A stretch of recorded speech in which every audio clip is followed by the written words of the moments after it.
বড় আব্বু, আমি দীপু ভাইয়াকে বিয়ে করব। রাতে খাবার টেবিলে খাওয়ার সময় সবেমাত্র অষ্টম শ্রেণীতে পড়া আমার চাচাতো বোন নিশির হঠাৎ এই কথা শুনে গলায় আমার খাবার আটকে গেল। ওর এই কথা শুনে আমি কাশতে লাগলাম। তাড়াতাড়ি করে পানি খেয়ে অবাক হয়ে নিশির দিকে তাকালাম। শুধু আমিই না, আব্বু আম্মু বড় আপু চাচা চাচি সবাই নিশির দিকে অবাক দৃষ্টিতে তাকিয়ে আছে। এই পিচ্চি মেয়েটা বলে কি অষ্টম শ্রেণীতে পড়া পিচ্চি মেয়ে নাকি আমায় বিয়ে করবে। তারপর আব্বু বলল, কি হয়েছে নিশি আম্মু, বুঝিনি। নিশি বলল, জি বড় আব্বু, আমি দীপু ভাইয়াকে বিয়ে করব। আব্বু বলল, তুমি তো কেবল অষ্টম শ্রেণীতে পড়ো আম্মু, আগে বড় হও তারপর দেখা যাইব কেমন। নিশি বলল, তাহলে কথা দেন দীপু ভাইয়াকে আমার সাথেই বিয়ে দিবেন। আব্বু বলল, আচ্ছা আম্মু দিব, এখন খাও। পিচ্চি নিশির কথা শুনে সবাই মুচকে হাসছে, কিন্তু আমি মাথা নিচু করে আছি। লজ্জায় মাথা কাটা যাচ্ছে। কোনো রকম খাবারটা খেয়ে আমি আমার রুমে চলে আসলাম। ও, আপনাদের তো আমার পরিচয় দেওয়া হলো না, চলেন পরিচিত হই। আমি দীপু, বাসা বগুড়া। বগুড়া জেলার শান্তিপুর নামে একটা গ্রামে থাকি। এখানকার গ্রামের স্কুল থেকে এসএসসি পাশ করি, শহর থেকে এইচএসসি পাশ করি। অনার্সে ভর্তি হওয়ার জন্য অপেক্ষায় আছি। আর যে আমাকে বিয়ে করতে চাইলো ওর নাম নিশি। আমার আব্বু আর নিশির আব্বু দুই ভাই। আমরা যৌথ পরিবার। আমার আব্বুর দুই সন্তান, আমি আর আমার বড় আপু রেখা। আর নিশির আব্বুর এক সন্তান, নিশি একাই। এই পরিবারের নিশি সবচেয়ে ছোট, তাই সবার আদরের। তাই শত ভুল করলেও কেউ কিছু বলে না। নিশি গ্রামের স্কুলে পড়াশোনা করে, সবেমাত্র অষ্টম শ্রেণীর ছাত্র। গ্রামে আমাদের বড় হয়ে ওঠা। আপনাদের পরিচয় দিতে দিতে নিশি এসে আমার রুমে হাজির। আমি ওকে বললাম, কি ব্যাপার তুই এখানে? নিশি বলল, এই নাও, বড় আম্মু দুধ দিয়ে পাঠালো। আমি বললাম, ও আচ্ছা রাখ এখানে। নিশি দুধ টেবিলে রেখে দিল। তারপর আমি নিশিকে বললাম, খাবার টেবিলে কি উল্টাপাল্টা কথা বলছিলি? নিশি বলল, উল্টাপাল্টা বলবো কেন, যা সত্যি তাই বলেছি। আমি বললাম, মানে? নিশি বলল, মানে আমি আমি আমি বললাম, কি আমি করছিস, স্পষ্ট করে বল। নিশি বলল, আমি তোমাকে ভালোবাসি। যখন থেকে ভালোবাসা বুঝি না তখন থেকে ভালোবাসি, একদম সেই ছোটবেলা থেকেই ভালোবাসি। ওর কথা শুনে হাসবো নাকি কাঁদবো বুঝতে পারছি না। এই পিচ্চি মেয়েটা বলে কি সেই ছোটবেলা থেকেই নাকি ভালোবাসে। এখন মনে হয় কত বড় হয়েছে। নিশি বলল, কি হলো, কথা বলছো না কেন? আমি বললাম, কি বলবো? নিশি বলল, আমার কথার উত্তর দাও। আমি বললাম, তুই ভালোবাসার কি বুঝিস রে? নিশি বলল, আমি অনেক কিছুই বুঝি। আমি বললাম, আমার বয়স জানিস তোর থেকে কত বড় আমি? নিশি বলল, সমস্যা নেই, আমি জানি ছেলেদের বয়স মেয়েদের থেকে একটু বেশিই লাগে। এখন বলো তুমি আমাকে ভালোবাসো কিনা? আমি জানি তুমিও আমাকে সেই ছোটবেলা থেকেই ভালোবাসো।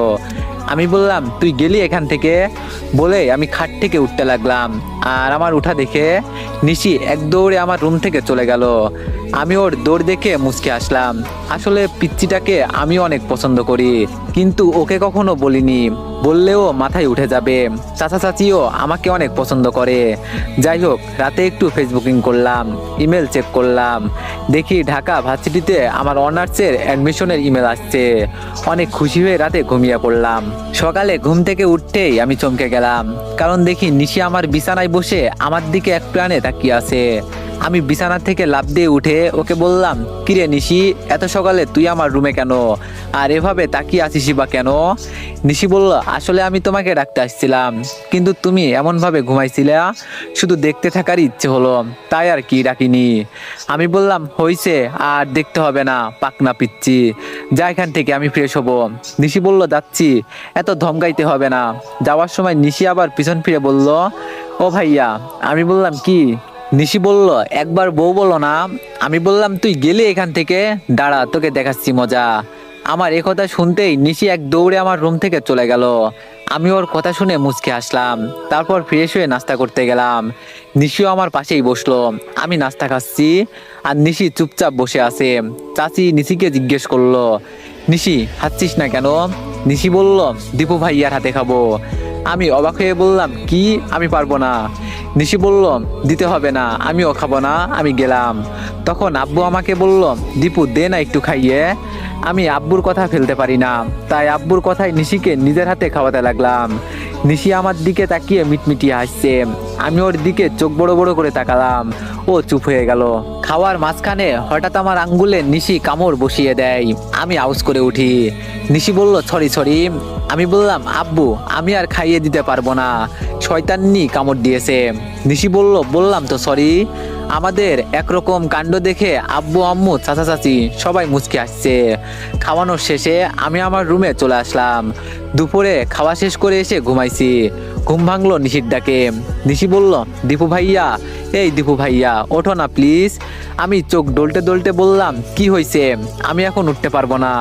নিশি বলল, অলস ছেলেদের মতো সারাদিন পড়ে থেকে ঘুমাও কেন? আমি বললাম, কি বলবি তাড়াতাড়ি বলে বিদায় হ। নিশি বলল, ঘুরতে যাব, ওঠো এখন। আমি বললাম, আমি যেতে পারবো না। নিশি বলল, না গেলে কিন্তু আমি বড় আব্বুকে ডেকে আনবো। আমি বললাম, সব সময় এমন ভয় দেখাস কেন? নিশি বলল, সোজা আঙ্গুলে ঘি না উঠলে কিভাবে ঘি ওঠে সেটাই নিশি ভালোই জানে। আমি বললাম, বেশি কথা না বলে যা, রেডি হয়ে আয়, আমিও ফ্রেশ হয়ে নিই। নিশি বলল, শোনো। আমি বললাম, কি? নিশি বলল, কালো পাঞ্জাবি পরবা। আমি বললাম, কেন? নিশি বলল, ওইটা পরলে তোমাকে অনেক সুন্দর লাগে। আমি বললাম, হইছে, যা ভাগ। তারপর নিশি চলে গেল রেডি হতে, আর আমিও ফ্রেশ হয়ে ওর কথা মতো কালো পাঞ্জাবি পরে অনেকক্ষণ ধরে অপেক্ষা করতেছি। তারপর চাচিকে বললাম, চাচি, নিশি নাকি ঘুরতে যাবে, ও কি রেডি হয়েছে? চাচি বলল, আমি তো রান্না করছি, কেমনে বলবো, তুই গিয়ে দেখ রেডি হয়েছে কিনা। তারপর আমি নিশির রুমে গিয়ে দেখি নিশি শাড়ি পরতেছে। ওকে দেখে আমার চোখ কপালে উঠলো, কারণ শাড়ি অনেকটাই নিচে পড়ে আছে, নাভি সহ পুরো পেটের অংশ দেখা যাচ্ছে। আরও শাড়ি পরার বৃথা চেষ্টা করছে। আমি রুমে ঢুকতেই এক প্রকার বোকা বনে গেলাম।